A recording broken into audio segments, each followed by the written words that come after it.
do qual eu cumprimento a todas as autoridades presentes. Um cumprimento especial a todas as pessoas achegadas a nós quatro por santo, que estão aqui nos dando ternura, amizade e amor. Para aqueles que escolheram a magistratura como profissão e se dedicaram a fazer carreira, ascender ao Tribunal de Justiça, no cargo de juiz de direito de segundo grau, assinala uma grande vitória e um momento de muita alegria. É, sem dúvida, um dia de festa. E, em dias assim, é normal desejar-se tão só felicidade. Mas o júbilo, acompanhado de reflexão, pode produzir efeito. Por isso, esta ocasião deve ser aproveitada para algumas análises críticas. Ao abrir as folhas de qualquer jornal ou ao assistir a qualquer telejornal, o cidadão brasileiro depara-se com uma quantidade significativa de notícias sobre fatos negativos que podem levar importantes instituições nacionais úteis à manutenção do Estado Democrático de Direito a uma profunda crise, com consequências imprevisíveis para o desenrolar da nossa história. Em relação ao Poder Judiciário, sucede-se e às vezes se opõe às análises sobre uma crise incipiente na atualidade. Primeiro, vociferou-se contra a assim dita interferência indevida na autonomia do Poder Judiciário, ou seja, a criação do Conselho Nacional de Justiça. Agora, a preocupação maior é com a prisão e ou possível envolvimento de integrantes da magistratura nacional em todos os níveis em crimes de corrupção.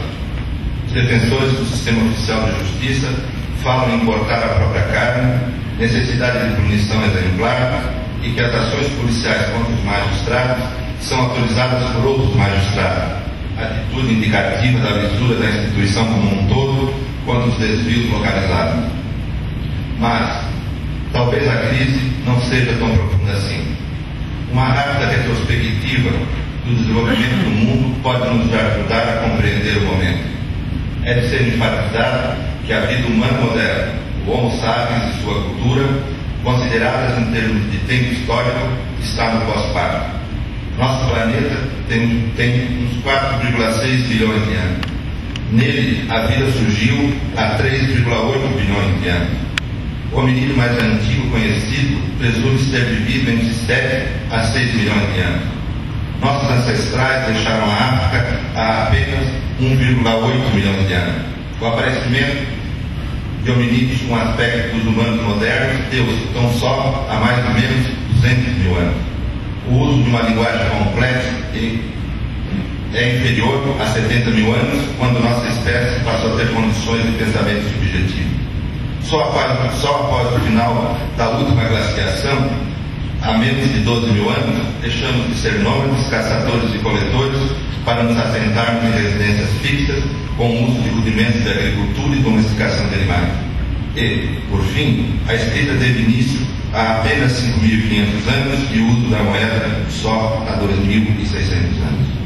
Nesse curto período de civilização, as primeiras instituições criadas foram as de cunho sexual, seguidas das econômicas e das políticas.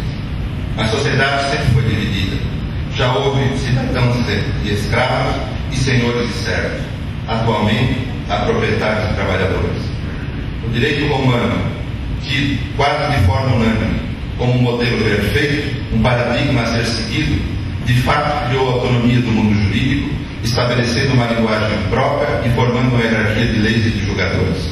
Mas foi, e isto poucos falam, um sistema jurídico montado em proveito dos grandes proprietários da época, motivo pelo qual negligenciou totalmente os interesses coletivos.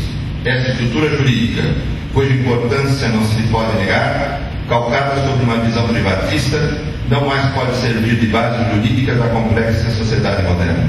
Deve ser direcionada aos livros de história, dando lugar a uma nova racionalidade jurídica, fundada na liberdade do indivíduo, mas não a sobrepondo ao fim último que é a comunidade. Entretanto, não se pode esquecer, a queda do Império Romano gerou um grande retrocesso na evolução cultural da humanidade. Teve início, então, uma triste fase da vida social, a Idade das Trevas, quando o Estado e a religião se uniram e o direito passou a ter sustentação e um totalitarismo de ideologia teológica, com a violência praticada em grande escala e limitada não só pelo desejo dos senhores da ordem posta. O direito moderno veio para substituir aquele sistema anterior. Este grande avanço, vindo da estrutura burguesa, fundada no pensamento filosófico ilustrado e levado à prática pelo processo revolucionário liberal, substituiu a divindade pela razão e buscou na técnica uma forma de neutralizar o poder da pura vontade do governante, subordinando-o ao texto da lei. Nasceu, então, uma nova concepção de Estado e de democracia, com sua correspondente ideologia jurídica, a qual declarava prioridade do bem comum, conceito vazio, sempre preenchido pelos titulares do poder a seu gosto. Este grande esforço da humanidade em conter o poder desmedido, com o transcorrer do tempo, enfrentou dificuldades. Primeiro, manteve-se, até os dias de hoje, forte conteúdo religioso no direito. O Estado laico é ferido não só pelos inconstitucionais símbolos pendurados nos edifícios públicos, demonstrando opção política, mas na própria essência de parte do pensamento jurídico e de sua ideologia, quando sustenta epistemologicamente o direito com raciocínio metafísico e idealizado. Tal fato é de profunda seriedade, pois corrói os princípios republicanos e põe a democracia sob o espectro do autoritarismo, uma sobra não identificada da Idade Média. Segundo, a ciência jurídica, na tentativa de ser transformada em uma atividade técnico-formal, esotérica, a ser praticada por iniciados dentro de uma hierarquia de instituições denominadas tribunais, acabou distanciando da sociedade, produzindo operadores que se bastam a si próprios, alimentando arrogância e vaidade, descumprindo suas promessas de resolver conflitos e proporcionar paz social e justiça racional. Felizmente, as máximas jurídicas foram desmistificadas, os conteúdos ideológicos latentes foram desvendados, a neutralidade da lei e dos juristas desmascarada e o comprometimento do direito com a estrutura de poder e sua desigual distribuição apareceu à luz, gerada pelos estudos críticos efetuados nas academias, apartadas do aparato judiciário. Mais ainda, a ineficiência do sistema oficial de justiça acabou gerando grandes conflitos e até insurreições. O direito moderno entrou em crise.